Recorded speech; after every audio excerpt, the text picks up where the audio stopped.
Welcome to Podcasts on Demand, a continuing medical education activity. This activity includes the most recent and current clinical data presented by leading experts. If you are seeking continuing education credit, please review the disclosures and the requirements for a successful completion of the activity prior to listening to the podcast. A link is found in the podcast description that can direct you to this information. Welcome to this edition of Clinical Clips, an accredited continuing education activity. Hello and welcome. My name is Sally Hodder. I'm from West Virginia University, and I am presenting episode 1 of 4 clinical clips at the 2024 Conference on Retroviruses and Opportunistic Infections. And I'll cover an interesting study of long-acting antiretrovirals in sub-Saharan Africa, and then we'll discuss 3 very stimulating studies on broadly neutralizing antibodies. Long-acting cabotegravir, an integrase inhibitor, and rilpivirine, a non-nucleoside reverse transcriptase inhibitor, are recommended for maintenance of viral suppression. However, there have been limited studies in sub-Saharan Africa and other parts of the world. Most of the data has come from North America. So this morning, the CARE study, which assessed cabotegravir and rilpivirine every 8 weeks versus continuing the standard of care antiviral regimen, was presented, and it was using a public health approach and performed in Kenya, Uganda, and South Africa. The inclusion criteria included that individuals had to be suppressed on antiretroviral therapy with a viral load less than 50 copies per milliliter, on stable antiretroviral therapy with no history of treatment failure, and also no hepatitis B infection. Importantly, consistent with the public health approach of this study, viral load was only performed every 24 weeks. Interestingly, retrospective archival resistance testing that was only done, it was not done at entry, it was done later, demonstrated that in the cabotegravir arm, 12.5% had rilpivirine resistance, with 8.5 of those percent being high level, and there was 16% cabotegravir resistance, with large proportion of those being high level. The results, 96.9% in the cabotegravir arm versus 97.3% of individuals in the standard of care oral therapy had viral loads that were suppressed at less than 50 copies per milliliter at week 48, meeting the non-inferiority standard of the trial. 2 virologic failures occurred in the long-acting arm at week 48. One was confirmed, and the retrospective archival resistance studies from bank samples showed no integrase or non-nucleoside reverse transcriptase in resistance at baseline. But at failure, rilpivirine high-level resistance was found. And you may remember that HIV subtypes, A6 and A1, were actually associated with high risk of failure in previous studies, Atlas and Flare. And interestingly, more than 50% of individuals in this study had subtype A1.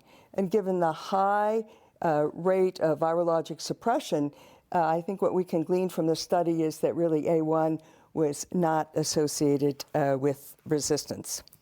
Moving on to the second topic in the session, which was that of broadly neutralizing antibodies. You know, HIV broadly neutralizing antibodies, I'm going to call them BNAbs, really have been shown in the past to reduce plasma viremia, but selection of resistant variants has been described. And this morning's session actually presented therapy using BNAbs in combination with antiretroviral agents. And that's really the first time that that has been done.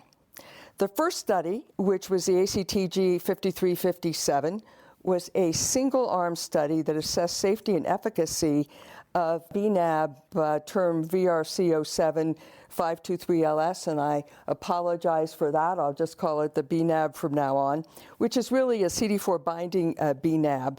And it's been engineered to have really a prolonged half-life out to 38 days after IV administration. And it was given in combination with long-acting cabotegravir. It was a 3-step trial that really included step 1, which was sort of a 4-week lead-in with oral cabotegravir and 2 NNRTIs.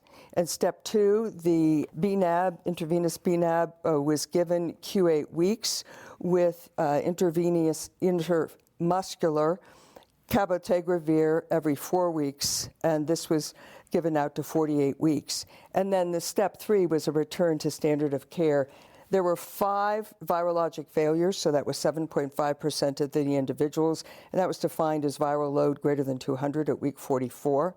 All 5 individuals who had failure had cabotegravir levels in the therapeutic range, and all had BNABs that were 100-fold greater than the 80% inhibited concentration. One individual had an IC50 at screening near the study cutoff and experienced emergence of an R236K integrase mutation, which really raises the possibility of cabotegravir perhaps was given as monotherapy because the sensitivity of the BNAB was actually very borderline, and I think that really provides future thought for future studies. The second BNAB study was, again, a study combining BNABs with antiretrovirals, and this one assessed the BNAB with lenacapavir for treatment, and it was presented by Dr. Iran. This study assessed safety and efficacy of lenacapavir with TMAB and BMAB in virologic suppressed folks highly susceptible to either TMAB or ZMAB, but not to both. I should say that the sensitivity of susceptibility to the BNAB was really defined by an IC90 of less than 2 micrograms per milliliter. This study was really in adults, and the primary endpoint was safety and tolerability at week 28. The results, 5 participants had treatment-related AEs. All were group 1 injection site reactions attributed and related to lenacapavir. There was 1 SAE that was not related to study drugs or procedures. And all individuals in the 30 milligram ZMAB arm remained suppressed, but 2 of the 4 individuals in the 10 milligram ZMAB arm had an RNA greater than 50 copies at 26 weeks. One of those patients resuppressed when the standard of care antiretroviral regimen was restarted, but patient 2, who actually had failure at week 20, which actually occurred after acute COVID infection, had a low-level detectable viral load really even after reinstitution of oral ART. In this study, there was no treatment-emergent resistant to study drugs. And the third study I'll mention just briefly was a study that looked at 3 different BNABs and was not given with any antiretroviral therapy. It really these 3 BNABs targeted different epitopes, and 10 of 12 individuals who came in virologically suppressed. Their antiretrovirals were stopped, but 10 of the 12 actually maintained virologic suppression, while 2 had rebound that correlated with baseline resistance to 2 of the BNABs. Interestingly, these were long-acting. There were individuals at the end of the study who actually rebounded as well, and they really, that was attributed mostly to BNAB concentration increase, and there was both sensitive and resistant variants that were found.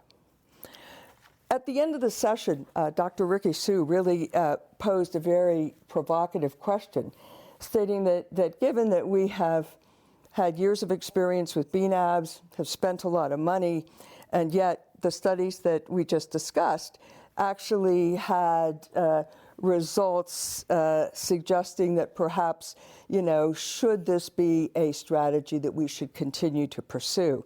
And I thought both Joe Iran and Babafemi Taiwo gave really thoughtful responses to that.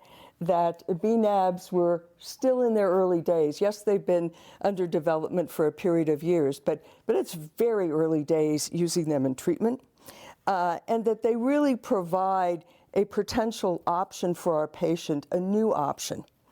And that, finally, Joe Eron really drew an analogy to the progress that's been made with injectable long-acting as sort of demonstrated by the CARE study, in that, people said, naysayers for years said, oh, long-acting injectables, that's not going to be very useful in resource-limited settings. And yet, as the CARE study demonstrated in resource-limited settings with public health, surveillance only every 24 weeks, these were quite effective regimens and really provide individuals the option. And as the study, as I said earlier, there were improved, the quality of life was much better in the long-acting. So in conclusion, I think that there is, much work to be done with bNAbs. I think that these studies really bring options in the future, hopefully, for our patients. But there is much, much more work to be done. We need to define what the definition for susceptibility to bNAbs is and how to most effectively use them in treatment regimens. Thank you for joining us for episode 1. And please refer to the landing page for slides, and be sure to come back tomorrow for the second episode from CROI 2024. Thanks again. We hope you found this podcast useful and educational. To receive continuing education credit and to download your printable certificate, please go to the activity page at practice.cme.com to complete the post-test and evaluation to receive continuing education credit.